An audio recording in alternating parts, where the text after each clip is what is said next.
let's start again. Rewind, Mr. Selector. Was muted. Going to start again. Welcome back to the What's Going On podcast, Normski TV.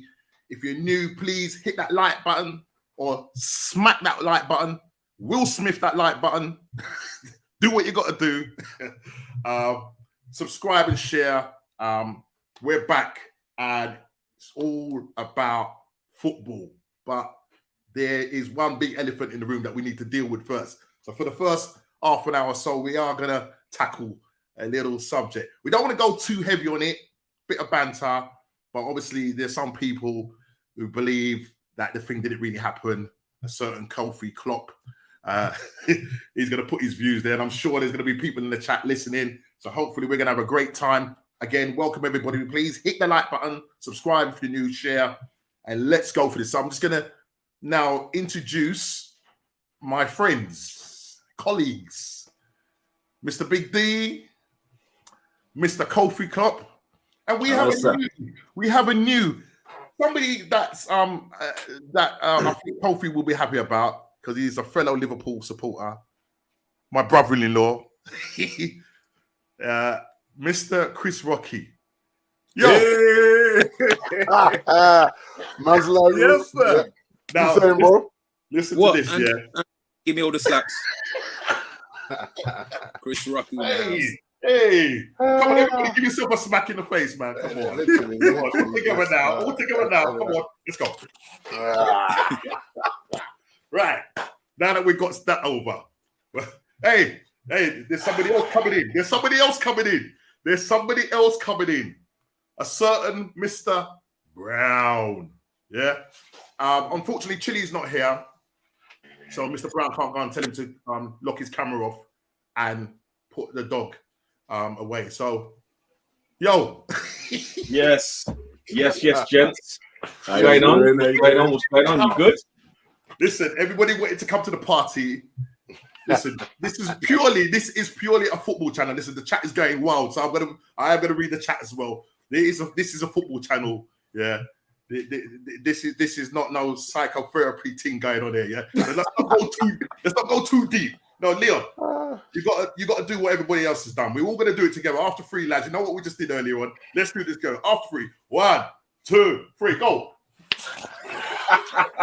Okay. Right.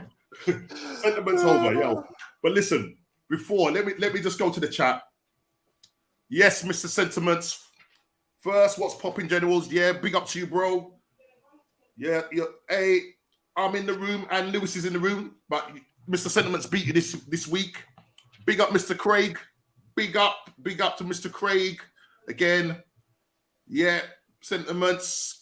Yeah, and laugh out loud. Okay, now that we got that over and done with, I'm sure that there would be more in the chat. But listen, before I do anything, I like to ask how everybody's doing. So let's start with Mr. Now let's go down. I'm gonna go down. I'm gonna start with Mr. Brown. Yo, Mr. Brown, what you saying, brother? No, I'm all right, man. It's good to be back on the show. It's been a little while. It's good to see you. Good to see man. All the boys. I hope you're all well. I'm all right, man. I can't complain. I'm just looking forward to getting to this chat because I know from our WhatsApp chat some of the things we've been going over. It's a lot to cover. Let's not go too deep now. Yeah, let's just not. No psychoanalysis now. Yeah. Our chats are a little bit too deep. It can get very, very deep. There's some good videos that got put in our chat today. Bro, listen, I'm telling you, the memes are absolutely ridiculous, man. Yeah, absolutely ridiculous. But we are gonna go over the actual theme this evening. There's actually quite a lot of stuff that we're going to be talking about. I have to keep the time because myself and Kofi have got another appointment at 8 o'clock, so I cannot afford to be late because I don't want to get a slap. Right.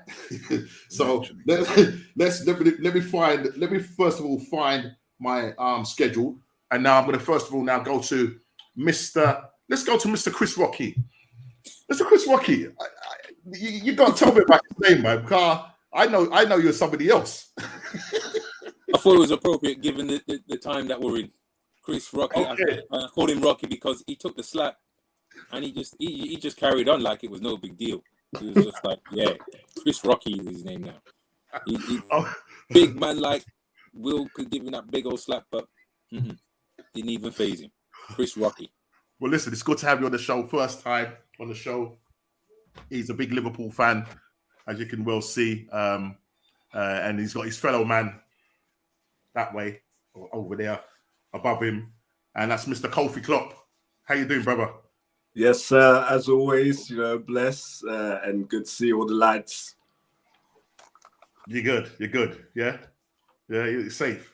Of course. Yeah, you're safe. Okay. Right, let's go to Mr. Big D. Good evening, gents. Good evening, gents. Thank you for having me on, Norman. Again, That's all right, bro. appreciate the love. As always. Appreciate the airtime. And everything's good. Family's good. And everything's good, man. Cool. Listen, let's just get into this. Let me just first of all just let you know what we're going to be talking about this evening. And the first subject matter we are going to be talking about is, my show is called the What's Going On podcast. And obviously, I've titled this, What's Going On, Mr. Will? What's going on, Mr. Will Smith, man? Yeah. Secondly, I want to talk about Man U players linked with Arsenal. Who would you take? Who's feeling the pressure, top and bottom in the Prem? Yo, Mr. Mo. He has a lot on his mind. Penalty miss. Senegal qualifying for the world champions. You have to talk to me about that. And Thomas Partey putting Ghana through. Kofi, yo, your fellow man. I didn't expect it, but we're there. Well, listen, man, you can become an honorary Arsenal fan now, yeah? No. And we're gonna look at the score predictions for the next lot of fixtures this coming weekend. I ain't gonna do a Prem what do you call it, the fixture table that we look at, the form table. I'm not gonna do that this week because obviously it's been the internationals.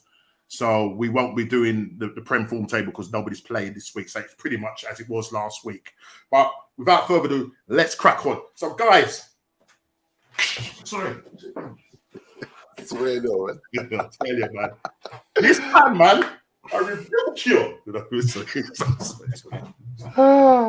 guys, what's going on, man? What's going on? What's going on? Somebody talk to me. Somebody talk to me. What's going on, Mrs. Will Smith? What is your account of all of this? Yeah, who wants to go first? Don't talk all at once. Go on, Leon. Go in, man. Go on, Leon. Why you pointing the finger at me there? Why? No, you ain't been on for a minute, man. So it'd be nice to just give you that opportunity. You know, like in golf, first tee and giving you the honors there, bro. Take the honors by you. Take the honors. So respect, no, RD, respect. So no, listen, I don't know, man. I think we're witnessing a guy that is breaking down in his head, that is really, really struggling with the issues of his family life. And I was talking to my dad yesterday, and I was like, yo, listen, that slap was not brought about by a joke that he didn't like. Yeah. That slap was brought about by that was the straw that broke the camel's back. That was everything culminating into one go. Even the pressure of him about to receive his first Oscar nomination after 25 years of artistic creation in both television and cinema. I mean, there's a lot of pressure on him that night, and I think he just wasn't able to handle the pressure. And before we even start talking about his wife, who I think is just an instigator and a troublemaker, I mean, the guy's under pressure. Everything I'm looking at online is saying he's been emasculated. He doesn't know who he is. He's got a family, which he's not controlling. I think we just saw a guy crack. He's living rent free in our head. Yeah, man. We saw a guy crack. We saw him crack at the wrong time. We saw him crack right at the wrong time. At the highest point of his career, he slipped on a banana skin. The devil came for him. as Denzel said. Who was the devil, though? Who was the devil? He was his own devil. He was his own devil. Exactly. Yeah, some people are trying to say that. Obviously, he was trying to say that Chris Rock was the devil, but mate, I don't know. I mean, listen, it's happened. Some people believe it happened. Some people believe it was a setup. It was all one big setup. And a certain man on here, Mr. Kofi Klopp, if you want to give your take on it, I'm sure there's other people on here going to either agree with you or disagree with you. Yeah. Initially, when I looked at it, I had to watch it over and over. just to kind of be sure. But then I was kind of thinking, surely they would have probably notified each other that, look, I'm going to bring something up, and before it goes on air, so that we can cause a media spark and let everybody get involved and have their opinions about it, because obviously it's a win-win for Chris Rock. He has his own show, comedy show, which is he'll bring it onto the show, and also it's a win-win in a way for Will Smith, because obviously for a long time he's not had an Oscar, and I kind of thought that when you look at Chris Rock's stance and when Will Smith was walking up, you can see he was kind of like prepared. He was prepared. His stance was prepared for what was going to come. And as an actor, you know how to do an actor slap. You know how to do it. Do you want to show us that? Can you demonstrate that, please? It was like, and then the head moved, and the reaction was, I mean, anybody would react badly, but then Chris Rock took it on as if, that didn't matter. Right. So I don't know. You just think it's one big conspiracy then? Is that what you're saying? But then on the other hand, the emotion from Will Smith when he was saying, "Don't talk about my wife," and he repeated what did he actually say, Cove? What was it again? Don't say it. We don't allow swearing on this channel. Yes, keep my wife's name out of your bleep mouth. Yeah, what threw me is that when he repeated it with passion, so that kind of like took it away from, was it really a setup? I'm gonna jump in. Yeah, go on. Okay, let me just read this from Root Calls. Welcome to the chat, Root Calls. He says, I don't care what pressure you're under. You're supposed to be professional. Make a next regular black man box someone and see if he don't go straight to jail, let alone get a stupid Oscar. Shout my head off. What are you saying to that? Yeah, well, you know what? He if you look at it initially, because we spoke about it on our group chat, Will was actually kin in teeth until Jada gave him the look of death. And the look of death was, don't you dare sit there and let this brother get away with that. Now I just got off the phone to my sister-in-law, and she said to me, listen, Will Smith is a good 6'4", maybe 190, 200 pounds. And you go and slap a man. No, you knock him out with your knuckles. You don't slap him. You put him on the deck. Now, Chris Rock's arms were behind his back. He didn't expect that. There's no way man's going to come and punch you and you got your hands behind your back. You're going to flinch. And the thing is, as well, was it slapped that hard? Because Chris just kind of... And this I know it was real, because he tried to move on with... so we're going to introduce the next documentary of... And he got the words back to front. He got it, then they went to commercial break. They went to commercial break after that. Yeah. So he as much as when the joke, right? But first of all, the joke, right? Of all the people in the room, you don't pick on the black woman that's going through some issues. I think that was a poor choice from his point, because like you have to remember, if that's Ricky Gervais, right? Yeah. Will ain't going up on no stage to slap no Ricky Gervais in his face. Trust me on that one. Right. So being a black man, he took an opportunity to say, well, she looked at him and said, you better get out your seat. You better get out your seat and do something. Because remember, the whole room was killing teeth, and then the room kind of piped down when Will stood up to say, oh, he's got up. And when he slapped him, he killed the room. He literally killed the room. They had no choice but to go to commercial break. So that one staged for me. And I mean, a lot of people, you have to remember, this is America. I lived in America. America is I'm going to sue you. They literally live to sue people and make money and retire early. And Chris said he ain't even pressing charges. The LAPD said, no, he hasn't come forward to press charges. He's like, remember, I think he's a New Yorker. Now, he rolls with some characters. So if he wants to handle it, he ain't handling it in the public eye. That's going to get handled behind closed doors. That's what I'm saying. So let me leave that alone. Yeah. But he's broken and he needs help. He's broken and he just needs some help. You know when you say staged though, right? This whole thing is not staged. Yeah. I think stage doesn't necessarily mean that the two guys behind the, in the green room or wherever it was, said, listen, this was going to happen. I'm going to do this. Then you're going to do this. Let's have a quick practice. I mean, I don't think that's what stage necessarily means, right? I think stage could be somebody somewhere knows that there's fuel lighting lit on the ground, and somebody else has got the match, and somebody else hands a matchbox to somebody else, and that person lights the match, right? Stage can be it can be contrived to create a situation where they know that someone's gonna flip, and I think this is how in reading and looking at conspiracy theories, I think this is how Hollywood works. They give with their one hand, but they take with something else, right? It's a very cruel. As quick as you go up, you come down. So I think I don't know if it was staged, but I think if it was staged, it wasn't staged by the two guys having a handshake. It was staged by a very clever manipulation of events to create a situation that maybe neither of them were expecting. Because you have to remember as well, he made a comment about how can you boycott? This is previous. How can you boycott an award show that you were never invited that you were never invited to?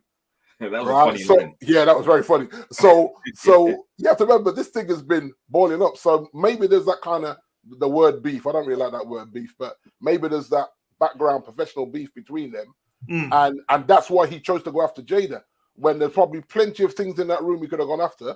But he picked them, and because they're friends. Whoa! Well, this is what my sister-in-law said. Who does Will actually roll with? You know what I mean? You know, if you look at certain stars, you kind of know. Oh yeah, that's who they roll with. You see them do certain things. But when you look at Will, you're like, at one point you would say it was the guy that plays Colton, and then they actually spoke about until they put this the reunion together. They'd been quite distant for a while. And early with the reunion, it kind of brought the friendship back, and some of the other cast members. So you kind of wonder. Like, I couldn't tell you who is Will Smith's boy in that sense. I mean, just read this comment. Welcome to the chat, Latoya. I hope you're well. I haven't seen you around for a little while still, but welcome to the chat. And Latoya's got this phrase that she always says to me: if anybody trouble her, she's gonna lamp them. Yeah, she'll lamp them. From East London, you know the way there. Right, listen to this. Latoya says, I think many women have a different opinion to men. I don't agree with him slapping Rock, but I understand why. Let me go to Ray on that one, and your thoughts as well about the whole thing.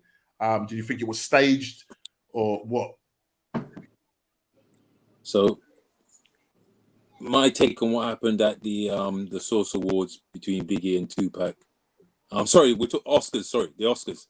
Yeah, they seem to have turned it into the Source Awards. I don't think it was staged. No. And so I've watched it a few times. I watched it from beginning. So the joke itself wasn't actually even about Jada. The joke was about Javier Bardem and his wife. That's what the joke was actually about. So he was talking about, because they were both nominated, and he said, if your wife wins, if your wife loses, you can't lose. So he's praying that Will wins. So that was the joke that everybody was laughing at. And then he just turned.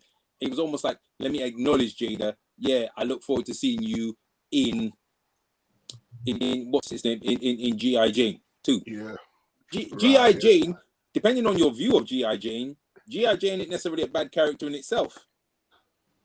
You know what I'm saying? So, and then you look at Will. Will goes from being skinning teeth like Cheshire Cat to in less than a minute slapping a man on stage, never done before. Then within the hour, he's in tears. He's saying he's being used by God, and he wants to be a vessel for love. That, like already said, I think there's some issues going on there. He's just gone through so many different things all in one moment, and then he's out partying like nothing ever happened. Then there's a fake apology that comes out. I don't think apparently his apology happened. I was talking to my daughter, and she was saying that the one from Chris Rock is actually a fake. Wasn't that's even fake. him. Yeah, that's fake. I heard that's fake. I heard that's a fake. But the one that even comes out from Will, he's put it on his Instagram. Nobody can make comments on it. It's one of those things whereby it's textbook. It's a textbook apology. He's not even sorry. He's just apologized. But then, can I come in? Basically, yes. There was some talk on social media about Jada having alopecia or something like that. Yeah, she's come out and said that, you know. This is why she shaved the hair, because the hair was falling out in patches, so she just went clean shave like the man's then, you know. You know the thing with go on. Sorry. Here's the thing. Sorry, nobody would. I certainly wouldn't have known she had alopecia if this never happened. Yeah, so many people. Me it's too. just brought it all to the forefront. I'm not necessarily saying she was trying to keep it quiet, but if she wasn't there to like publicize it, you couldn't have publicized it anymore, because now everybody knows and everybody's talking about it. But that key point as well that was said, the effing and the blinding that happened later on, said that I don't even think that was his true anger. I think he knew he'd done something wrong. The only way to cover it is like say, let me become more angry. Let me show you, demonstrate anger in the most strongest possible terms to match what I've done. That's what he was saying. I think he was angry. I think he was definitely angry. You know, I looked at it closely. I was like, wow. These guys, so my son said to me, "Nah, stage it. These guys are paid actors. They're paid. They're paid to present a character to you that is not real in the best way possible." And I'm like, "Nah, son, you know what? You're right. They're the top of the top. He's at the top of his career, especially tonight when he won the Oscars. But that's not for me. That was real. He was angry about Leon. He was angry about something. Leon, did you see the way he walked off stage? Did you see that? Yeah, I saw that as well. The way he walked off, right? And they put it next to when he played in the Wild Wild West. He actually did he pulled his trousers up and he walked off on the cowboy. It was a cowboy walk. He was in character for after that. Seriously, and that's why I hear why Kofi's thinking like that. Yeah, it seemed a bit too staged, and it just seemed I don't know. I'm looking around. The camera panned to Denzel Washington when he said, "You know, the devil. You know, when you get to the highest point, you know, the devil's going to get in." Then the camera pans to Denzel. It was like watching a movie within a movie. You know what I mean? It probably did happen. I mean, look. Sentiments FC again says that look, if it was Ricky Gervais here had been there and he would have slaughtered Jada and absolutely finished her. My question to you guys, wouldn't have rolled on him. That's the question, D. You took out my mouth. Would Will rolled on this guy? Would he? No chance. If The Rock was up there, we wouldn't have done it. If we know why. Up there, we wouldn't have done it. But like somebody said already, there's past history and there's form. You imagine that Snoop Dogg, right? There's more to it. you imagine that Snoop Dogg saying that. You think man is rolling on Snoop Dogg? You got no chance, man. 50 cents? You know where, man? They're right. Rolling. But then, every man that I've talked to, every brother, every man I've talked to said they would roll with Mr. Rock. Not Mr. Rock, Mr. Guys, I look at where in the past, like say for example, rappers have had some beefs. I remember Nas and Jay-Z had a big beef, like, but then they were friends, and they kind of like just manipulated the stories and beef that one person was, you know, I can't say on the altercations, yeah, around the round table, yeah. There was but at the same time, you know, they were friends afterwards, and they had discussions on what they can do more to escalate the beef. So I don't know how far it is to suggest whether it was staged or whether they manipulated it slightly, just to make everyone believe that this is actually, you know, real, you know. So I don't know. Here's a song that the Fresh Prince of Bel-Air would have said. Now this is a story all about Jada. Life got flipped up, turned upside down. We knew this would be from Craig. He's the man that comes up with the one-liners. Getting one little Friday sent to his auntie in Bel-Air. God bless this. Right. But yeah, Will Smith is under pressure. Obviously, Kay, how you doing? Good to see you. My big sister's on. Hey, Kay. Yeah, Leah saying that she got diagnosed in 2018, and obviously it was said around the round table. Right. So was that before or after the entanglement? Somebody let me know in the chat. Right. Yeah. The entanglement came out last year. Yeah. Oh, okay. Right. That came out last year, but that's something that happened before. I can't even remember the details of that. But I mean, there's certain things, a break, as it were, so to speak, right. or whatever. So what I don't know whether anybody here understands this whole open marriage thing. So they're in an open marriage, right? Now, apparently, in the open marriage, you still have to ask permission to do a thing, and she never asked permission with the entanglement. This is why he got brought to the red table and all that. Now, I don't know the dynamics of open marriages. I know to a point what's going on. Let me explain. Go on, man. Liam, how come you don't know so much? Liam, how come you know so much? Go on, son. Hey, Tish. No, I'm joking. His dad and his brother Wayne in this idea. You know, I mean, you got tweets going around where they're saying how you get a situation where he goes after Chris Rock, making a joke. Which, listen, she's got a medical condition. It's not right that you do that. Obviously, he's done it in public. He's reacted to that, or she's reacted to that, and then he's obviously had to say, "Well, why?" The emancipated man has to do what he's got to do. He's got to go and look after the. You understand? Yeah, because at first the man was killing himself laughing. And the thing is, with comedians, they can push the boundaries. Yeah, because if not, as I said, with Ricky Gervais, and there's loads of comedians out there that do that. Kay's saying that Will has painted a bad picture of an angry black man. Your thoughts on that, man? Yeah. Can't argue with that. Not sure if he was angry, mate. Listen, laughing, then you slap a man afterwards. Nah. No, he paid. He makes it look like that. Like I said, Source Awards, mate. I tell you what, watch him again when he's sitting down in his seat. Whether he's angry at what Chris said or angry at something else, he's angry about something. Yeah. And I don't know. We may never know what the source of his real anger is. Yeah. But for me, he could have been acting because that's what he's paid to do.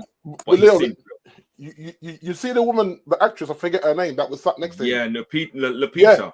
Yeah, she looked bombed, My girl was bombed. She was like, Lord of mercy, is he serious right now? So it was a funny, a strange one to watch her reaction because she's right next to him. And so even that why wasn't Jada sitting next to him? She was across the way there. It was right weird. And I thought, you got an open marriage, mate. Oh, yeah. Leon, you were going to explain that, bro. Explain that. You were going to explain that. You was going to explain that. Well, let me explain how it works, right? Go on. This is what happens is... I really don't know for sure. This is only just what I heard. Hearsay.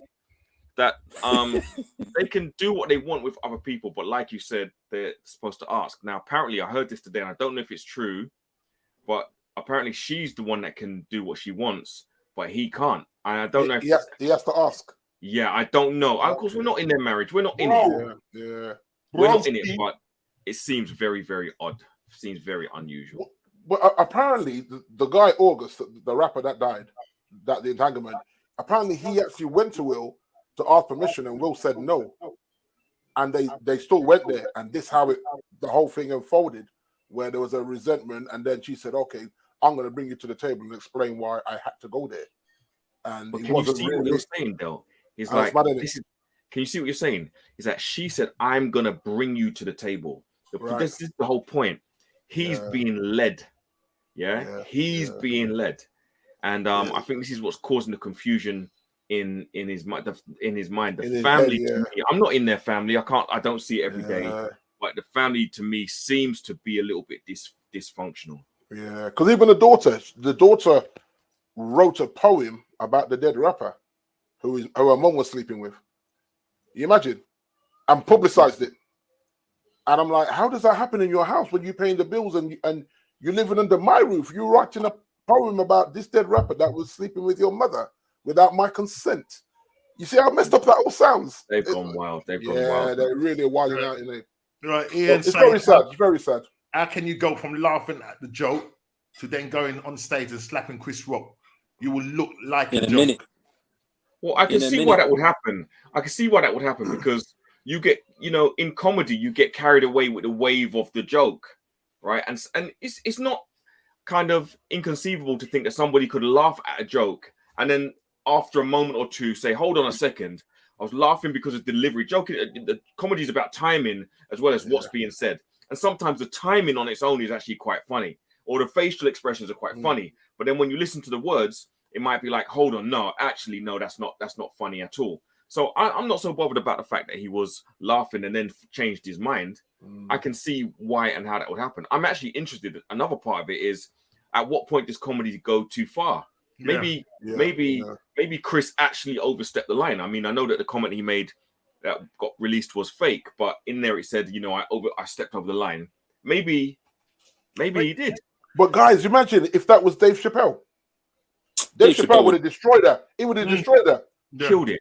Yeah, and so Will ain't slapping no one except Chris Rock. Chris Rock, exactly. And what does that say about Chris Rock? What does it say about Will? No, but you have to remember, Will's got about 50 pounds on him. And that slap, and Will didn't deck him with that slap. That means Will's a bully then. Wow, they said it's a female dog. Yeah, let's leave it at that, man. Not good, is it? Well, that's what they're saying. You know what I mean? Yeah, that's what people are saying, man. That's what they're saying. I think something you posted earlier, Leon, a video either you or H posted, and the way that the lady and the guy broke it down perfectly. Yeah. That's what I say. I don't want to go too.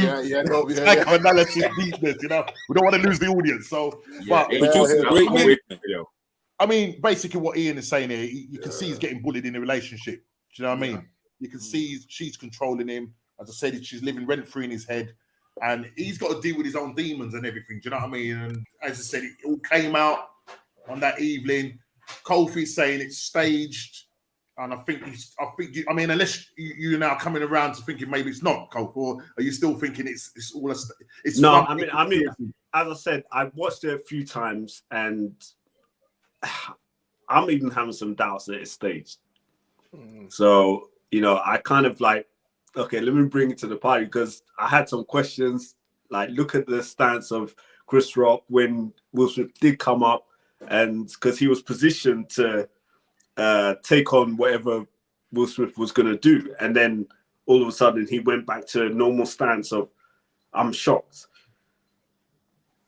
Kofi, if you look at that just for a second there, if you listen to the audio, because he wasn't expecting, it sounded like he wasn't expecting him to come on the stage. So he went, here comes Richard Hickey, and it's like he almost thought, is he going to say something to me? And he kind of put his face out, and it's just like, it's boof. Yeah, that's the way I saw that one. I think everyone expects him to grab the mic and cuss him out. That's what I expected, that he was going up there for the mic, and then, because you've seen that before on the award show when two comedians came on, that big comedian, the big brother, I mean, he's massive. And he came on, and Kurt Franklin was doing this thing, and him and Kurt Franklin went back and forth. It was hilarious. So I assumed that my man was going to come, but not be hilarious, but come with some aggressive cussing. And then it was just a slap. Because remember, his hands are behind his back. He wasn't expecting that slap. No man's going to stand there and not have his hands behind his back, holding the piece of thing that he's holding to read off. And he just takes it. And he doesn't deck him. He's got 50 pounds on him. He don't put him on the deck. I think the slap is very interesting. I think it was sentiments that said, I didn't know that, but he said that if an open hand in America is not an offense, but a closed hand is. I don't know if that's true or not, but that's very interesting. Premeditated, man. Premeditated. Will must have known that then. Because none of you, if someone offends your wife, right, and you're going to do something about it, none of you are going up there with an open hand. Question for all of you. Question for all of you. Let's be honest, yeah? Question for all of you. You're sitting in that audience, yeah, and Chris Rock, as is a comedian, he, rides that line quite thin, yeah? He walks that thin line quite thin. If he had said what he said about, or made a comment, do you think what would your reaction be? D, what would your reaction be? I'd have to take off the cross, because I won't be representing Christ at that point. And then I'm dealing with him. Yeah, so you're dealing with him publicly? There and then, yeah, man. Wow. Squashing that there and then. Interesting. Kofi. Or I go backstage, but one or the other, he's getting it. Well, look, in the height of that situation, Forget me being a Christian man. I'm dealing with it right there. Okay. Really, guys, come on. Are you being serious? I'm serious, man. You ain't doing that to my missus. Nah, no day of the week, especially on Sunday. Going back to what Kay said, he's obviously portrayed. This is happened in a public eye in front of thousands of people in the auditorium, 1.2 billion people. You know, it's just gonna be that typical angry black man syndrome thing. Yeah, or do you say, what? Listen, mate, I'll see you in the car park. Yeah, we'll be one of those things. Yeah, let's talk football terms. I'll see you in the car park. My son. Because you're going up there, and I mean the ridicule that this guy is getting right now. Yeah, he's brought it on himself now, and he's the one that's come out the worst. But you know what? I mean? Did he need that reaction? Because this is something someone said to me earlier.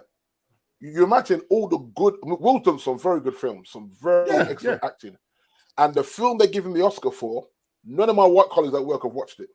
What's King Richard, D? I said, stop it. Nah, I ain't watched that. So the film that most white people ain't watched, that's what they give him the Oscar for. He's done some very good films. Muhammad Ali deserved an Oscar. He didn't get it. So the whole thing, the whole Academy thing is twisted for me.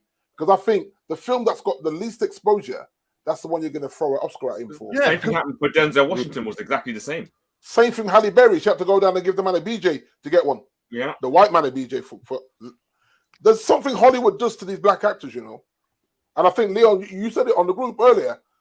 Like yesterday, I think, when we were talking, you put something in about Hollywood and what Hollywood does to manipulate. Right, if you want it, this is what you got to get.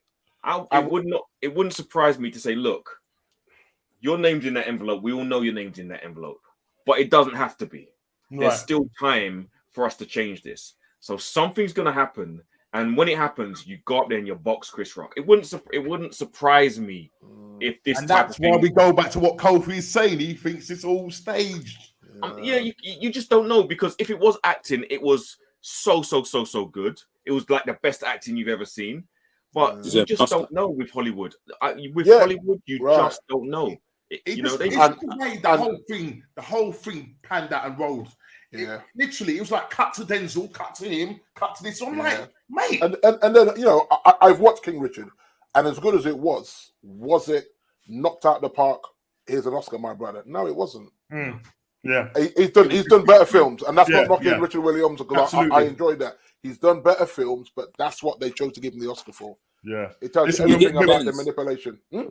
To be honest, as somebody said, I listened to people that commentate on films, and as somebody said, they said it a long time ago. I'm not necessarily, they were saying, I don't necessarily think he's the best actor for this year, but he said it's his turn. He's going to get it. It's his turn. Yeah. And they've said this. It's not something that they've said once before. They said it on occasions before. They said it for Leonardo DiCaprio when he got his. Yeah, it's his turn. Then, he's done X. He's done this. He's done that. He's done that. He's never got it. He's up for it this time. I think this time he's going to get it. So I suppose it's a bit like Liverpool. He waited 30 years for a title. Football now. Let's not go there, because United could be waiting another 30 years before they get a Premier League. Yes, Steve, I'll give you that one. You know, listen, let me just come in here. There's someone in the just come in the chat. He's normally on the channel with us. Big up Chili. He's recovering. He's going to be on next week. And you did say, D, about, you know, winning titles and winning the Premier League, and Chili can't really talk. By the way, Chili is a Tottenham supporter, if anybody didn't know that. Hardcore. Chili's saying, come live with me and watch my wife. You will see her emotions change in a split second. Constantly. Women. Now, my man is saying that with chess. Yeah, when he can't even put his face on the camera. So my missus has come back and said, "Careful, Chili, careful." Yeah, Chili, when I come off the stream, I got to deal with it. You know what I mean? But yeah, no, I mean, listen, it is a madness. Listen, we could talk about it all night. But you know what? D nicely rounded that up by basically saying, he how can I say, described it in a nice way, that you waited that long, 30 years for a title. And I think, in that juncture, that's a nice segue into the football chat. Yeah. So we are going to talk football chat. But listen, we could talk a lot more about this and go into the dynamics of it and go into the deep-seated stuff and that. But, that's for another show. Yeah, the man's them show, isn't it, Leon? Yeah. Come on, let's get it. We need to get it going. We need to get that going, bro. Yeah. We'll talk about it in the future. The man's them podcast show, yeah? Yeah, we were talking about that. We'll talk about that off here, mate. But, yeah, Jay's saying we'll need a script for that. He can't do improv. Improv. I don't know if it's improvisation. I think Improvisation, yeah. Junior saying I'll wait for him backstage, bro. Sort him out. Yeah, big it up, Chili. There. There's more in the chat. Listen, let's talk about football now. We've talked enough about Mr. Will Smith, and we will now go on to the next point, which is Man U players. As you well know, Arsenal have been linked with a couple of Man U players. One in the name of Marcus Rashford and Paul Pogba. I think I sent a message to D about Paul Pogba, and there was 2 Premier League clubs that Pogba was linked with, and I think D said it's probably going to either be Chelsea or Newcastle. Now we have been linked with both these players. Rashford is not happy. Hi, Ricardo. Say hi to everybody. Yes, little man. Yeah, don't. Oh, he's got his Liverpool shirt on. Don't worry about that. I know a good place for that. Yeah. Doormat. Yeah, doormat. Oh, yeah. There's more behind me. Can you see them all? They're all lined up, mate. Oh, be quiet, mate. Be quiet. But listen, Pogba, Rashford. Which one would you take? If you're an Arsenal, if what would you suggest then? If it was me, who would I take out of Paul Pogba and Marcus Rashford? We all know that both of them have been having their issues on the field and off the field, especially Rashford. Done a lot for the community, but of a late, he hasn't been performing. And we've got 2 Man United fans on here. What does one say in terms of Rashford or Pogba being linked with Arsenal? Go on, Dale. You take this one. It's your comment, bro. Wow, for me, Rashford, he has to do a lot of soul searching because I think I said this to Leon years ago when he got the number 10 shirt. He hadn't proven himself to get that shirt. There's certain shirts where you just don't hand them out like confetti. And I said the same thing with Mason when Mason got the number 11 shirt. What have you done to earn that shirt? And so you have to remember, this guy ran through brick walls, played injured for Ollie for nearly 2 years, played injured, taking cortisone injections, all kind of madness. So I think his body's bashed up and mentally he's shot right now. He needs time away from football. So personally, I wouldn't touch him if I was Arsenal. That's personally. But if you want him, knock yourself out, guys. Yeah, that's how I feel about it right now because he's giving us nothing right now. And I feel sad to see it because I think there was potential there. He hasn't got the best football IQ, but he did have legs on him. Now I think even his legs are gone, where he's lost that touch of pace, that turn of pace. Really? At 24? The injuries, the back injury has messed him up. Right. Remember, okay. he had the operation on the back and the shoulder. Yeah. And I think the back, maybe he doesn't have the mobility that he once had. So he's just had a really poor season, hasn't he, Del? Yeah. And he did really well under Van Gaal. I think 2 years running, he scored quite a few goals. But that was the last time he was properly coached, was under Van Gaal. Yeah. He hasn't been coached properly since. So that tells you everything about coaching a player and getting him to change some bad habits to good ones. And I think Marcus is lost right now, unfortunately. It's sad to see because I like the kid. I like what he's doing outside of football. But he's paid a lot of money to do it within the realms of football. But he's also gunning for a next pay rise as well. Yeah, him and Bruno. I mean, we haven't won anything since 2007. How dare you roll up for a contract extension? Bruno's got 3 years left. He's on 120 grand. Okay, 120 grand in footballing terms for a key player is a little weak, right? But he signed that contract, He signed that 5-year contract at 120 grand a week. It ain't pocket change. He wants 250 a week, allegedly, or 300 to match somewhere near David De Gea. Now, I'm not giving him no 300k. His ball retention is ridiculously awful. No way is he getting 300k if I'm the one signing the checks at Old Trafford. That's what I would say about that. Leon? Well, I mean, on that Bruno thing, I completely agree with you. He had a great first season for us. I think close to being top scorer, but he scored a number of really crucial goals, although a lot of them were penalties.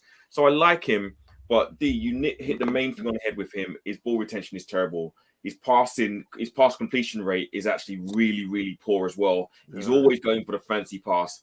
And maybe that's why he's looking to break lines. He's always going for the fancy pass, and I just don't think his pass completion rate is good enough at the moment. With regards to Rashford, I feel it for him a little bit. He's a young, up and coming star.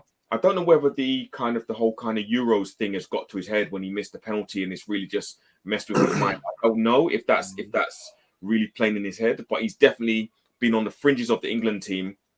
And I heard someone say the other day, he's not even a Premiership player right now. He's not even a Premiership player. He's not. Yeah. Wow. If we loaned him out to the Championship and said, listen, go and play for these lot for a season and get your form back, maybe that would help him, because the pressure of that 75,000, you heard what I said, guys, 75,000, right? At Old Trafford every other week. Yeah, I mean, the expectations are huge when you put that shirt on. You go to that pitch. Let me say this, not being fun. Mentally. Norms, you might see this as a funny statement. You can see I'm already starting to smile. Maybe he actually needs to play for a smaller club like Arsenal. I mean, I'm being for real. Maybe a smaller... I'm sorry, but Norms, let me just say. Shots fired. Eject. Shots fired. Let's get kicked out. What comes out of mouth, bro? Oh my gosh, that was funny. No. All right. But maybe a smaller club, man. Maybe a smaller club in the Premier League. Everton, West Ham. Lingard. Probably more Everton level. But as I said, I think Sentiment said it. Ollie basically messed him up. He made him play with an injury and stuff like that. And then coming under under Ragnick, you know what I mean? He's obviously cheesed off with the fact that I think he's only started. How many games has he started? I think of single figures. Yeah, it's about five or six games. You know what I mean? So I can see why.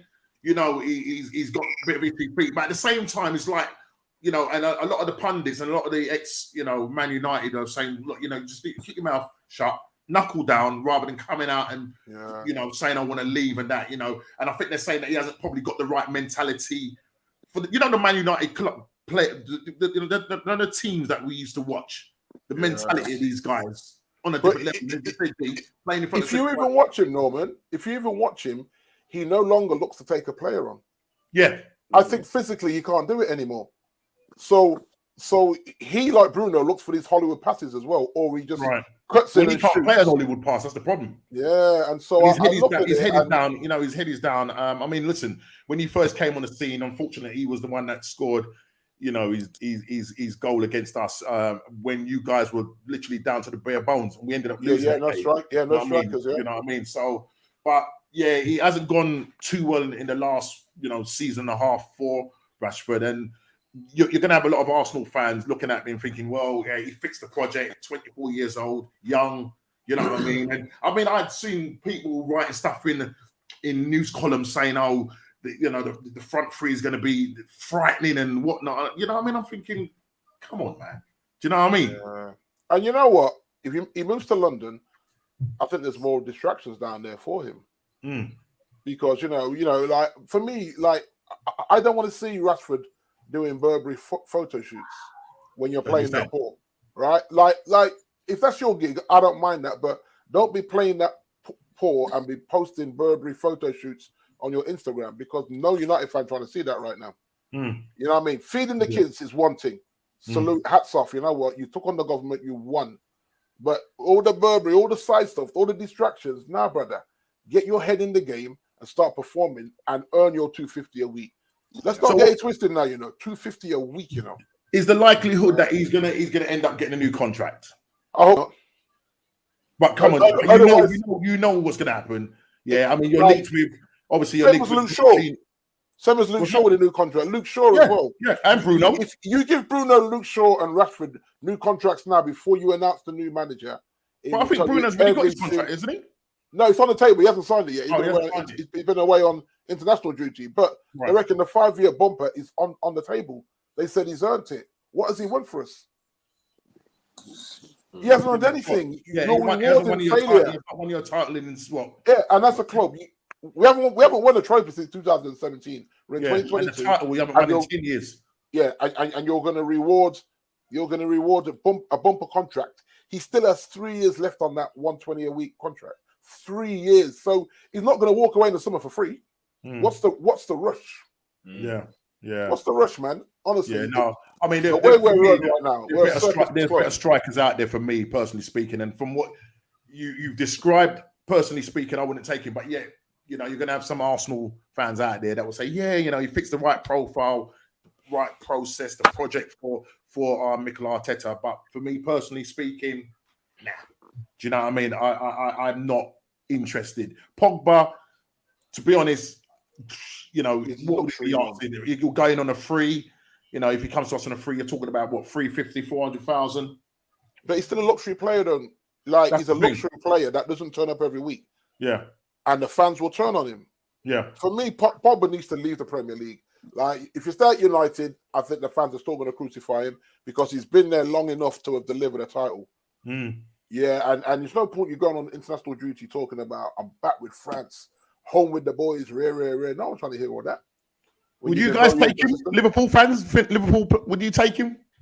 Would you take him? Rashford or Pogba. Rashford. If you had a choice out of Rashford and Pogba, who would you take, Cole? Liverpool tend to go for the younger man, to be honest. Build him up. Klopp has a way with building up these players, so he's still talented. I think that obviously definitely dip in form and morale. So, I mean, he just needs a little bit of love, and the club will give him that. So, yeah, definitely Rashford. Right. What about you, Chris Rocky?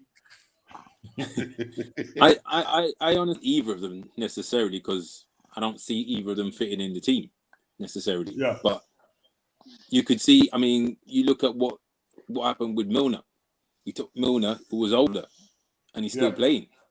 So could he take Pogba and do something with him? I think he's that kind of manager that he could. Would he? Probably at the cost? Probably not. You know what I mean? What does it bring? But the same thing, it's about how you manage them, how your team works. Maybe you just don't have the motivation. I mean, I hear you when you say he hasn't delivered a title, but I don't think you've got one player that could make Man United win a title right now. I don't think that that team's good enough. That's just the state of play. With Ten Hag, possibility of Ten Hag or Pochettino coming in. I mean, I heard Van Gaal say the other day that he was warning Ten Hag against actually taking over Man United because he said you're expected to take over a football club, not a commercial club. Yeah. Would you agree with that, guys? Makes no odds. Makes no odds because Man United is going to need players, and it's going to need money. Man United's got money. It's spent loads of money. It's got money to pay for Ronaldo. You look at the list of players, Di Maria and all the rest of the players that Man United's had. It's a long-term project now. The idea that Man United is this big team that can just win a title is for the birds. It doesn't work that way. So, and the Man United fans just have to get used to that. That's life. If you haven't got used to it after 10 years, you'll end up where Liverpool is. Maybe another 10 years, possibly. Oh, we haven't won a title. We should be winning a title. And sorry, it just doesn't work that way. You've got to look at right now. Man City is the biggest team. Chelsea's about to go and get a new owner who's going to. Apparently, part of the deal is they've got to throw £1 billion into the club. Yeah, that. But it's going to take time, though. With Chelsea, it's going to take time. I don't think. No, Chelsea are already a good team. Chelsea have already look. They just won the Champions League. They beat Man City in the Champions League. They could angle themselves. Yeah, Liverpool have played them 3 times and couldn't beat them. Chelsea is a team already. Yeah, might have been built on dirty money or whatever, but that's got nothing to do with the players themselves. The players are playing and can hold their own. That's actually a team that has potential to go up there. Man United is a bigger challenge than Chelsea is, and it's a bigger challenge to win a title than it is for Liverpool. So it's not going to happen in 1 or 2 years. So Pogba, you might. How old's Pogba? 29 or whatever. Might as well 29. Yeah, 29. At the end of the day, the project's going to take what 2, 3, 4 years. You'd expect. Pogba's easily. Yeah, easily. You know, because if you look at it now, like we're probably going to lose, I think, about 6 players by natural causes, i.e., out of contract or on the short-term ones where they're just not going to get renewed in the summer.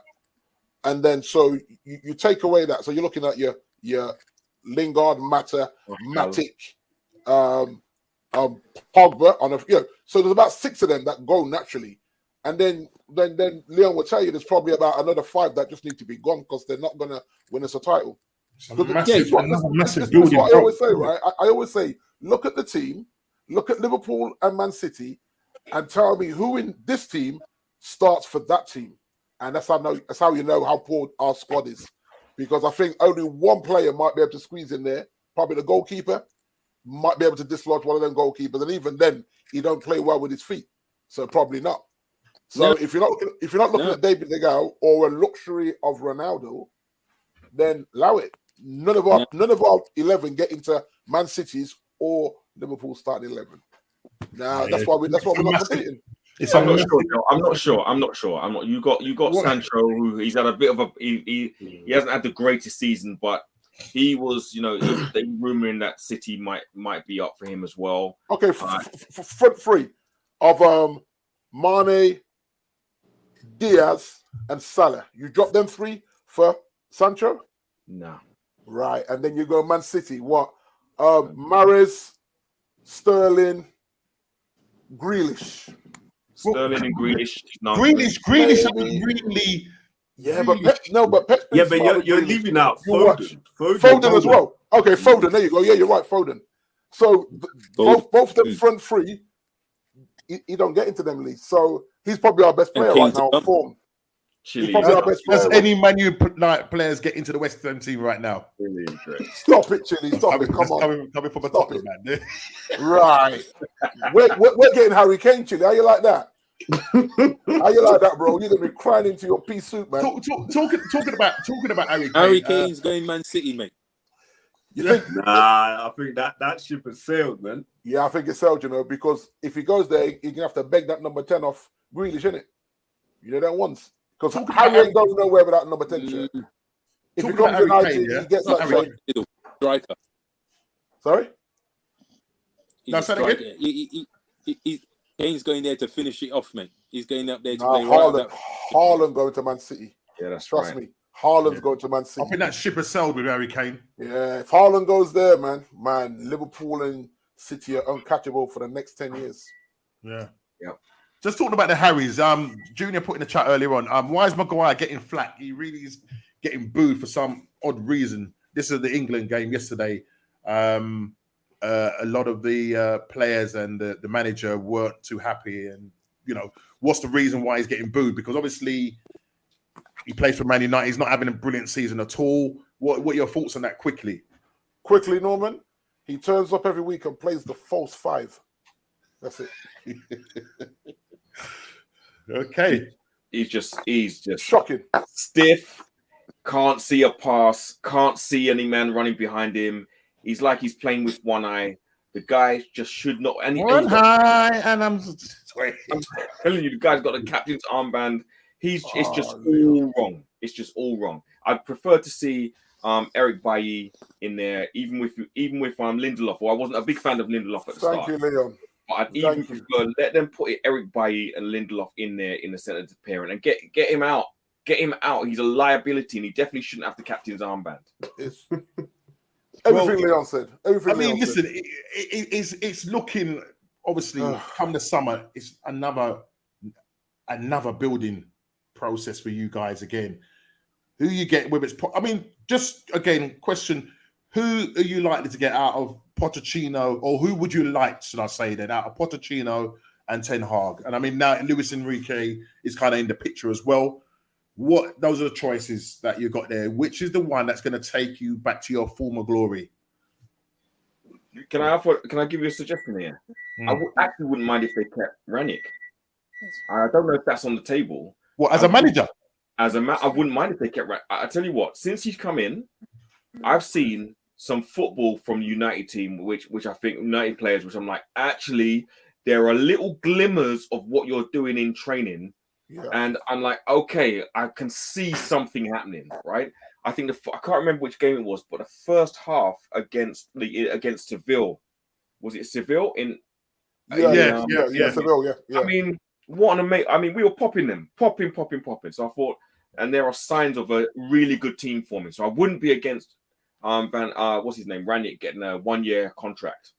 I don't know much about Ten Hag, to be honest with you. I don't know much about him. Pochettino has done well, but he hasn't been able to close the deal with PSG, has he? Well, I'm saying some people call him Yellow Belly because he just can't finish, so to speak, his dinner. You know. Yeah. You know what? I think I have to agree with Leon on the thing with our current interim. Like, if you're not going to go after Ten Hag and put Ranić as your director of football, then you leave Ranić as the manager for now for another season, rather than you rush it. What we can't do is rush another management like what we've done in the past and get it horribly wrong again, where he gets all these players in again, and then 2 years' time you fire him. Yeah, because there was an expectation before the international was over that you would possibly. I know at the moment of if you haven't already had an interview with Pochettino. I'm not too sure about Ten Hag at the moment. It's typical us though, Norman. It's typical Man United where you have 3 weeks of no football. You have to remember when City got Pep, City announced it when my man had an FA Cup final to play. Pellegrini, they announced that Pep was coming in the summer. So straight away the players are like, "Yo, Pep is coming." Pep's boys were already scouting before Pep stepped foot into Man City. His boys were scouting players because he knew from way on that it was coming. Man United, wait till the summer. Remember, this was a short summer window because of the World Cup. And I guarantee you're going to see us trying to do business in the last 5 days of that transfer window. This is what we do, Norman. It's a foolishness. I'm not here for it. So more of the same. More of the same. Well, the thing is, you've got to pull the, like Leon said, you want to leave Ranić in place for another year, and that allows you to let Luis Enrique get over the World Cup and even go for him. Because he might decide, okay, if he goes well with Spain, he may decide, you know what, I fancy a change here. I've done a World Cup with Spain. Yeah, maybe you're prepared to wait. You're prepared to wait after the World Cup, give Ranić that extra time. That's if we're not going to go for Ten Hag and give Ranić the director of football job. If those two things are not going to happen, you might as well just give Ranić the full-time job and done with it. And let him get his players in to play that system. Because like Leon said, when we've played it, and we've only played it in practice for about 30 to 40 minutes in any given game where we played well, it works, but he ain't got the right players that can press the fitness. They're not fit enough. Like I said this a few times on here, that the players are not fit enough to play that system. But once he's no longer got that interim tag on him, you watch them man start to get fit. These mans know he's an interim. He's the interim of the interim. Once he's the boss and he's the one that's gonna give the nod on your new contract, you're gonna see if you don't get fit. I just think at the moment the hierarchy, everything's all over the place at the moment. It's just one big confusion. Chile says, let me ask you, man, something. Would the current England team win the Prem? That's a good question, there. Yeah. Wow. Yeah. You think? Yeah. Under Southgate? I think Southgate is a tournament manager rather than a kind of a league manager. But again, you Harry at the back. Sure, Foden is a great player for England. I love Declan Rice from West Ham.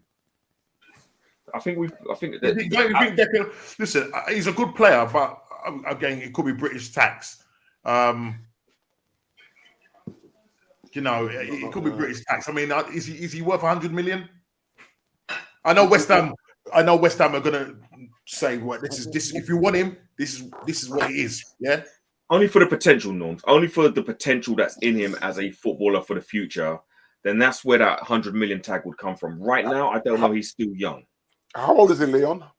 I don't know. Probably what, 22, 23? Yeah. I mean, people have asked me what I like to see him at Old Trafford, but I'm not sure with that price tag. I think you're going to find a player in Europe for half that's doing exactly the same job. I think we have to stop paying these big wages out to British players, and then you see them crumble under the pressure and the bright lights of Old Trafford. And you have to remember, our best football under Ollie, when we had no people in that blooming stadium.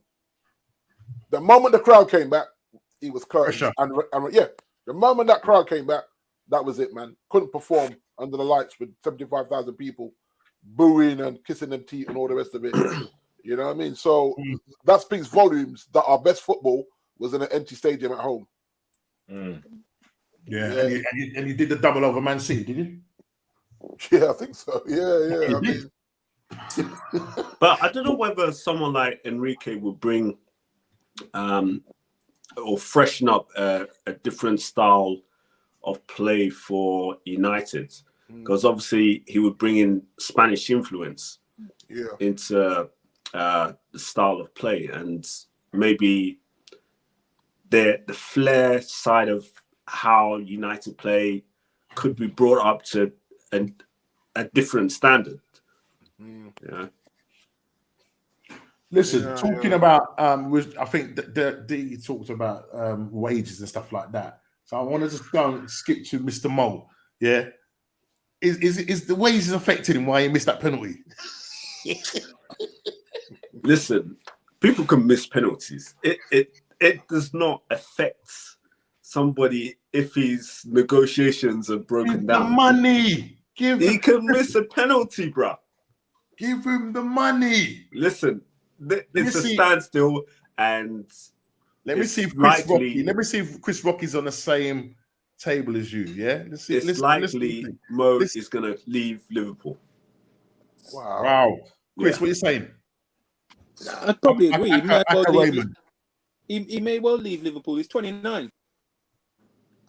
So it's a case of if you sell him, you're going to get most money for him now. How much is he worth? Well, there's 150. 150. They're saying bidding could start from about 90. Right. So let's say 90 million. Yeah. Because let's be honest, Liverpool is run on a shoestring.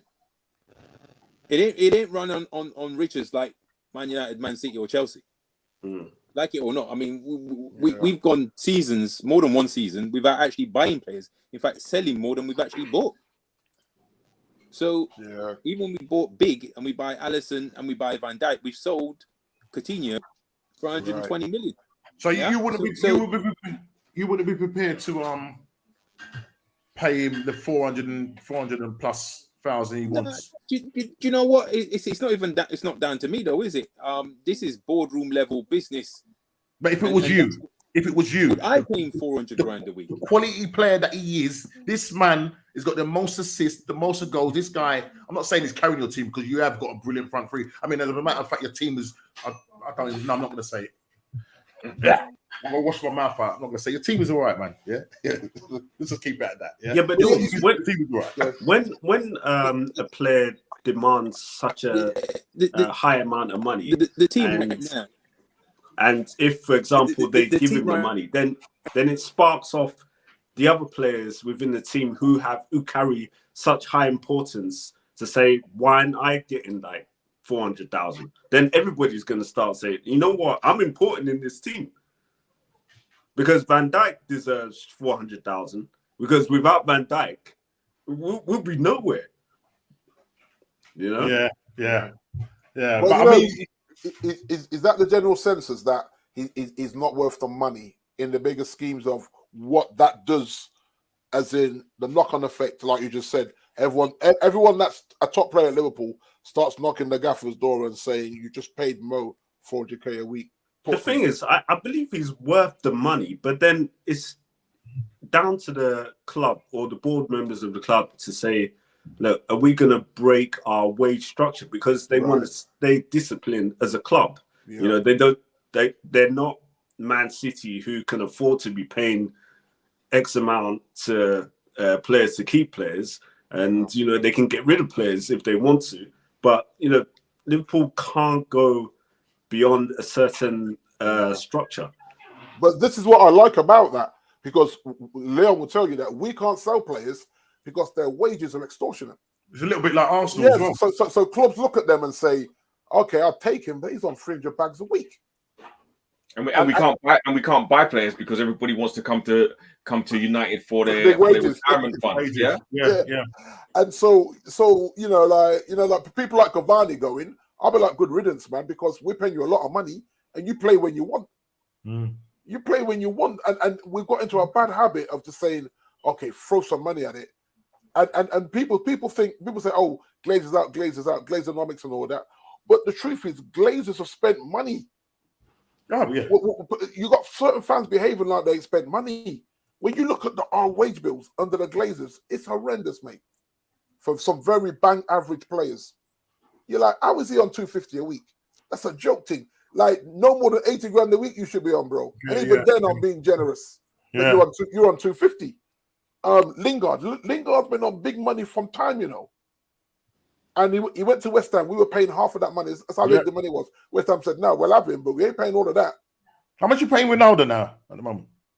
Was it 350 or 370 or something like that? 350. Yeah, 350. Mad. Somewhere around there. I can check it now. Ridiculous. I know he came for nothing, but come on, man. I heard he was closer to 500,000. No, that was Messi, innit? Going to PSG.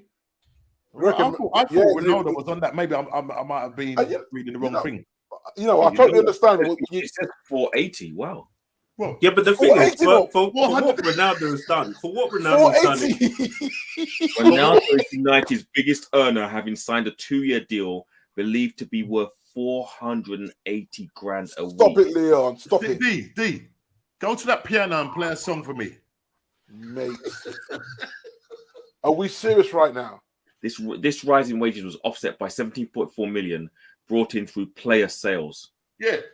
Wow. See, what they're banking on is his shirts. Yeah, his shirt sales. Now we sold players to pay for him. For him. Yeah. But Lee, 480 a week, you know, bro. That's why he's playing every week, though. And then you decided that you wanted to go home and eat mama's soup in Portugal. Are you mad, fam? Are you mad? No, man. I'm just. I was kind of living with the 350. 480 is a madness. No, yeah, I'm surprised by that as well. That is no days off for me. When you go and check properly, isn't it? That is no days off for me. Not on that money. No days off. I don't care how old you are. Okay, just quickly, right? Because I've got 15 minutes. Lautaro Martinez or Dybala, who's better? Ooh. I mean, obviously, Lautaro Martinez is what, 24? He's a younger player, but he was prolific for Inter Milan. Dybala is back in the day, but Dybala's what, 28, 29? 29, yeah. But Dybala back in the day, you know what I mean? I'd probably take Lautaro Martinez now. Yeah. If, say, Dybala was at the same age as Martinez, then I would have taken Dybala. But, you know, we're linked with every single player. Yeah, younger player, Craig. Yeah. Wow. Yeah, just Jay agreeing with Kofi about the pay structure. Junior seems to have found the figure of 523K. Nah, stop that, Junior. Stop that, bro. No. Wow. Now, children are starving. You can't be paying him that. Nah, man.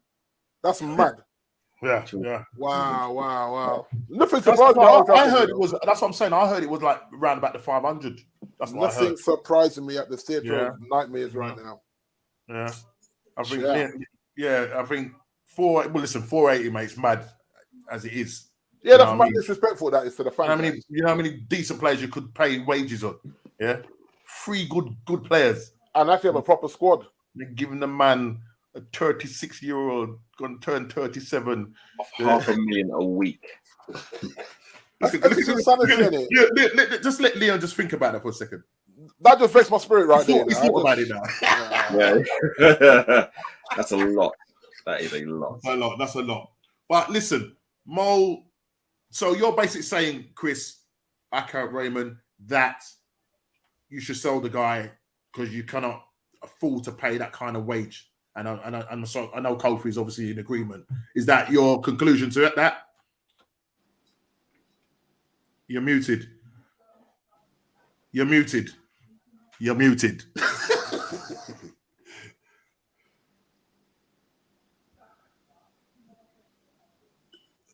Can't hear you. Can't hear you, man. Sort out. I don't know what's happened there.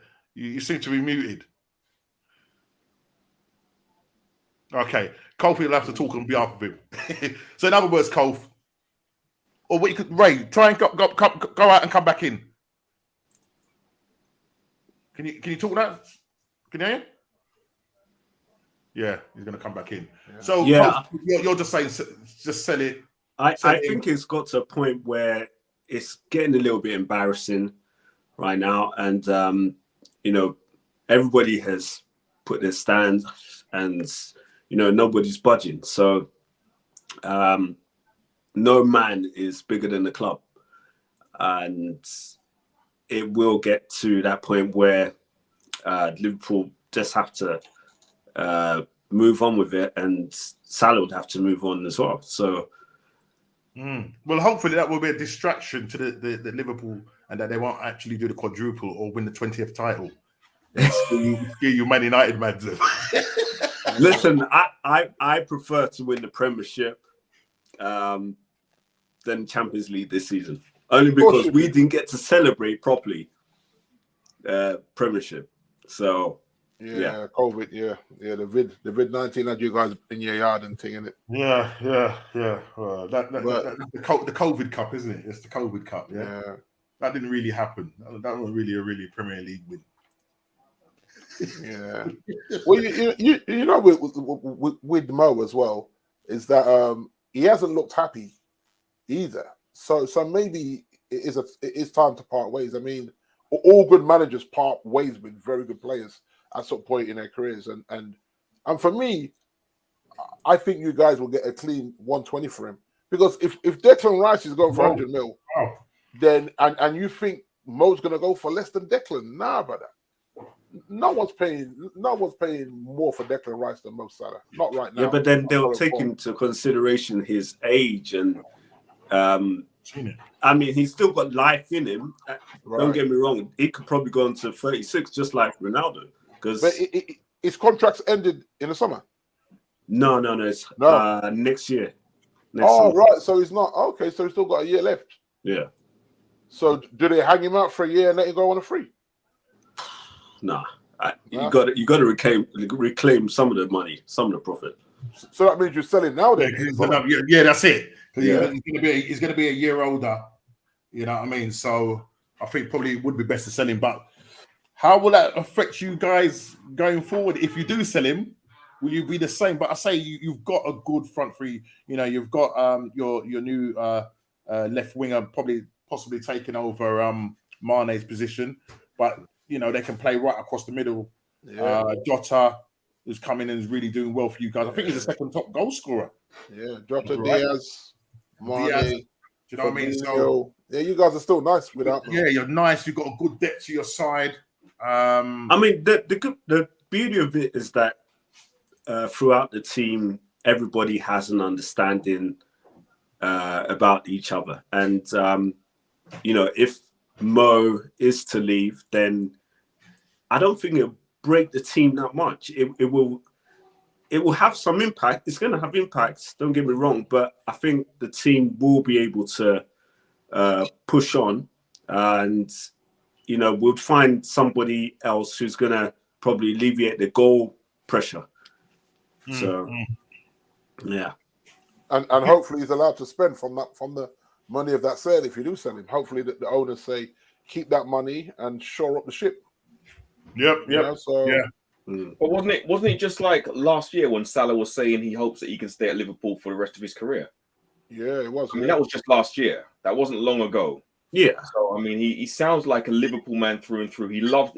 Every time you hear him speak, he loves the club. So I don't know that he would hold the club to ransom just for the sake of money. The problem is the agent. Salah's agent is the one trying to control things, and he's doing a bad job of it, because if Salah really wants to stay, then Salah probably would have taken maybe 300 max. So have they offered him lower, Kofi? Well, they offered him in that region about 285 Okay. or so, but you know, how much is Van Dijk on? Van Dijk's on 200. Okay. But you know what? It's funny, right? Because we're talking about 285k a week. Like it's £285 a week.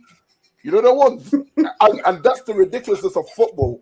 That man is saying, I don't know if I want to play for £285,000 a week. Yeah. That's what he's really saying. It's mad, man. I can't get my head around it sometimes. I'm like, it's not £285, you know, brother. Yeah, but the thing is, when they're benching their wages to what Man City are paying De Bruyne, I mean, Man City can pay all their players the amount of money that they want. Yeah. You know, so yeah, and like you say, it's. I've got to get ready for an 8 o'clock call, bro. Man, all good, bro. Just say, I haven't seen the kit yet, but I'm gonna check it out. And he's also said the third kit is pink salmon. Not for me, mate. I wouldn't be wearing pink. I'll tell you that now. So, but maybe I don't know. I'll have to see. But I haven't seen it yet. But yeah, I certainly wouldn't be wearing it anyway. Do you know what I mean? But yeah, if you got to go, Lee, appreciate you coming on and stuff like that. Respect, bro. Thanks for good to see you, man. Yeah, Kofi, Big G, Norm, good to see you. Contribution to the man. to the Will Smith. What's going on? Yeah, Congratulations, guys. Yeah, but we're coming down now. We're nearly there now. We're nearly finished. Yeah. Listen, just quickly, who's feeling the pressure, top and bottom? So just quickly, Liverpool, City. Who's feeling the pressure? Liverpool got momentum, but April's going to be a difficult time for Liverpool. Right. They've got a lot of back-to-back difficult games, and it could go one or the other. Man U could upset us. Everton could upset us if they really want to. So many games in there. So many tight games. So I think pressure's on Liverpool. You'll say pressure's on Liverpool. Oh, someone's ringing. Someone ring you? Yeah. Sorry. Oh, yeah. Pressure's on Liverpool. So, are you saying that you may just fall away and end up finishing second? I've always said it would be second, but I'm hoping first. Yeah. If you look at momentum, like Kofi said, City have had a wobble, but City have a squad as well, and with 9 games going in, for me, I'd love to see it go to the last game of the season. I think that the drama and the hype of the last game of the season, winner takes all, would be amazing. I don't even know who you guys are playing last game of the season. As in the top 4. I think they've got a pretty much easy game. I think a decent run in, But then, if you look at the top 4, I said it the other week. That is Arsenal's to lose. Yeah, okay. I think how you see the table now, bar the 1 and 2, I think that's how the table stays. But I think we've got the harder running out of the 3 teams, Man U and Tottenham. Yeah, I think Tottenham have probably got the easiest running, personally speaking. But I think it's who's feeling the pressure more. I mean, I'm watching Arsenal, and we're doing quite well. We go away, win. We lose at home to Liverpool. But then we go away and beat Aston Villa. So we've got that mental strength, which I haven't seen for a while.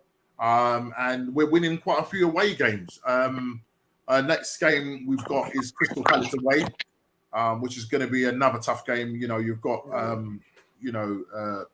Patrick Vieira really getting that team playing really well. So it really is in Sellers Park, small. The fans are loud. Do you know what I mean? And you know, we don't often do well there. Most times it would either end up. We've obviously lost a couple of games there, but you know, we do tend to draw there a lot. So would it us losing that game or us drawing that game, will that have much effect on the way the top four race? Do you think it will have a big effect, or you know, is it a case of Arsenal bouncing back again? So that's your game in hand, Norman, right? Yeah, it's Chelsea. Okay, your game in hand will put you on 55 points, 4 points Right. clear, 4 points clear of Tottenham, all on Right. equal. Yeah. Yeah. If you win, no, if you draw that game, sorry, that will put you on 55 points. Right. And then you'd be 4 points clear of Tottenham and 5 points clear of United on the same games. Right. I still think drawing that game still leaves you in a driving seat. So basically, we just can't afford to lose. As simple as. Pretty much, It's as simple as. But you can afford to draw one and get away with right. it. Yeah. Going down to the bottom, you obviously look like you've got the table in front of you. Yeah. I'm taking it at Watford the first and bottom, Yeah. Burnley and Norwich. Yeah. So for me, I think Watford and Norwich are done. All right. Right. I think between Burnley, Everton, and Leeds, maybe Brentford, those four fight for that survival of the third team to go down. Right. Yeah. I mean, Everton, mate, they are precariously, Yeah. you know what I mean? But they have 2 games in hand. Oh, they got two games Same in as hand. Burnley. So Everton and Burnley are on 27. Yeah. Played 27, Yeah. 25 points for Everton, 21 points for Burnley. So this is why I put Watford with 29 games. I already put them below Burnley because Burnley got Right. 2 games So to leapfrog them. Right, and you think Burnley is the one, Sean Dyche is the one to get them out of this? Yeah. So Burnley have the 2 games in hand. So that could pull Leeds into that mess. You know what I mean? But Watford, I think Watford and Norwich are gone. Right. And then between Burnley, Everton, Leeds, and Brentford, one of them 3 are going to go. Okay, quickly, Chris, Raymond, who do you think is going down? You're free to go down.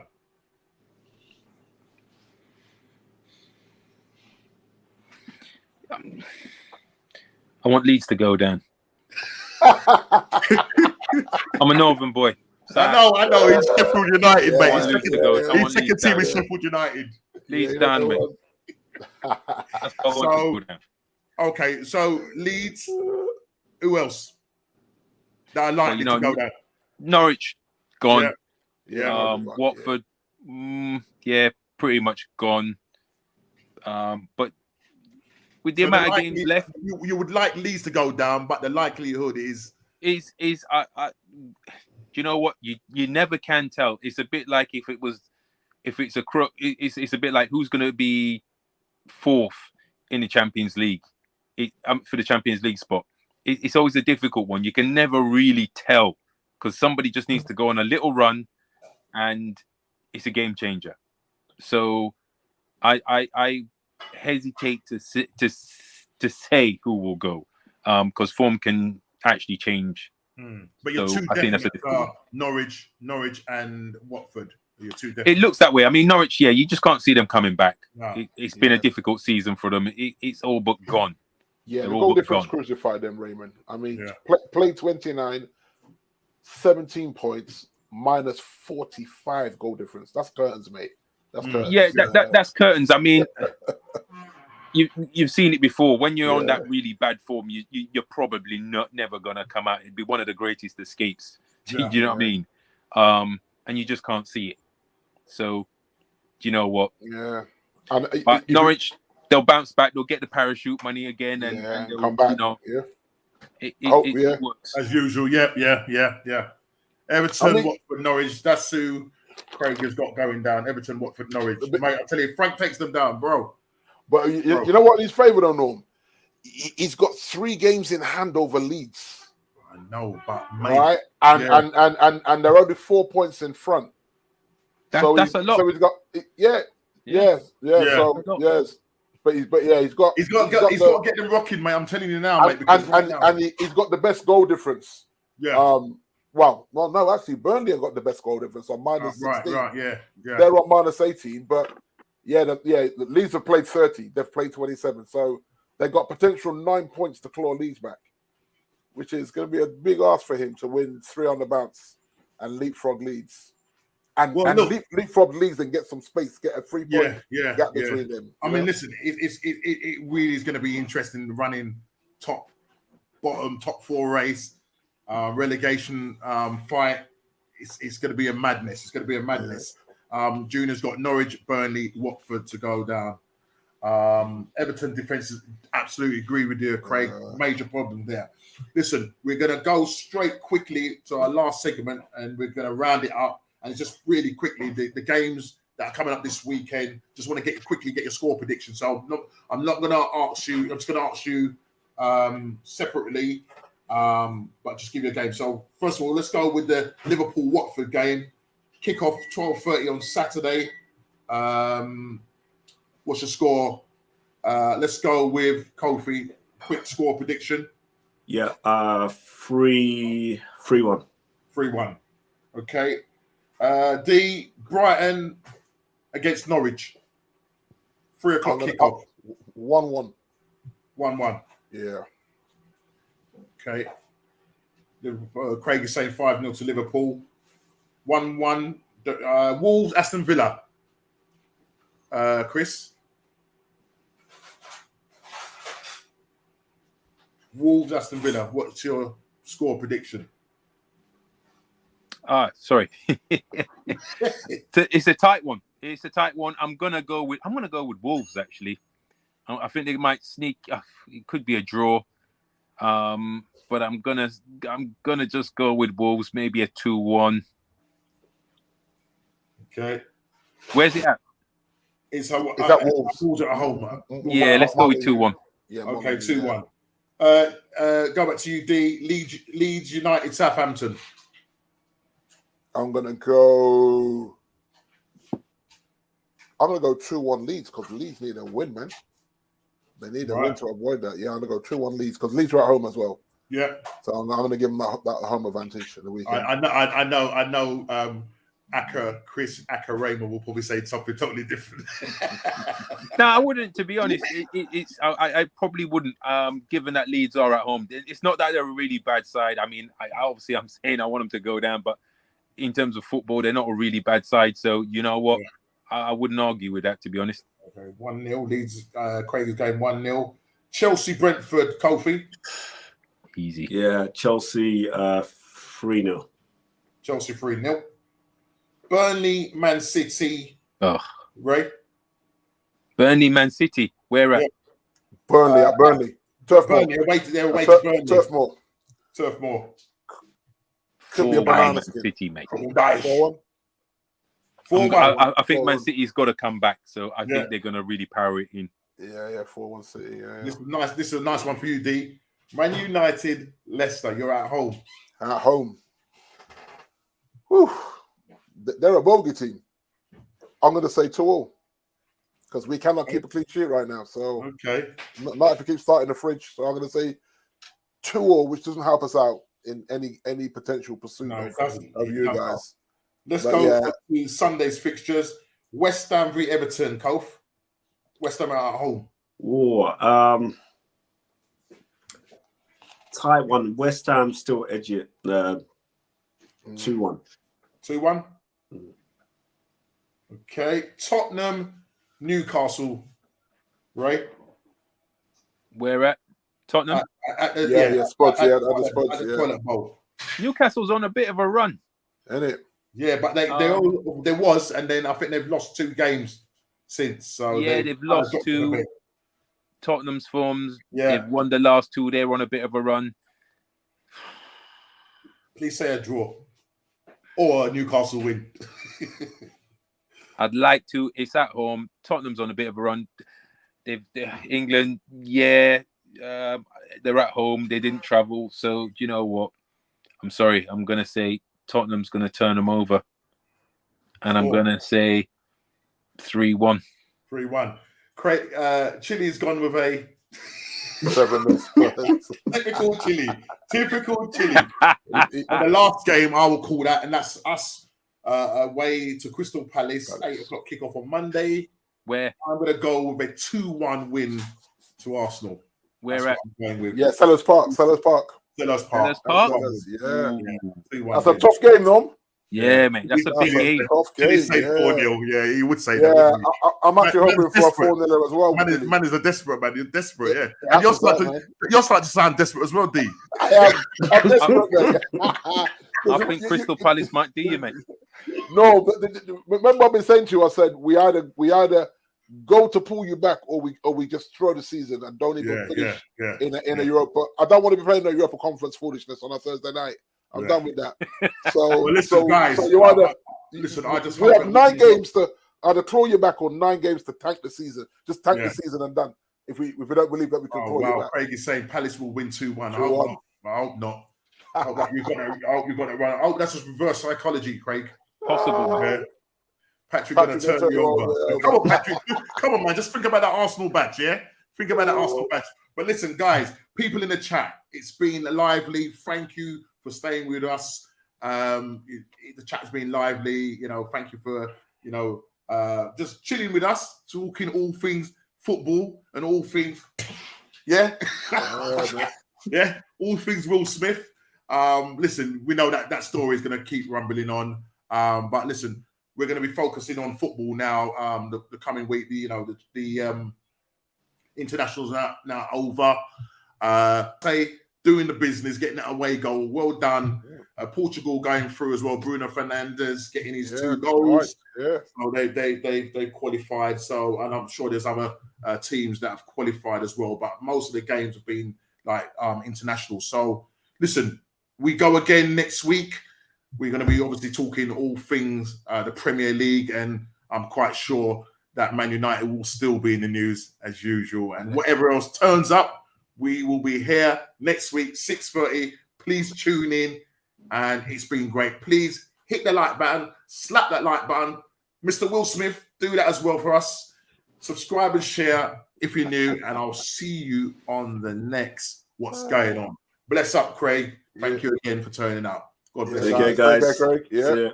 God bless. Take care, man.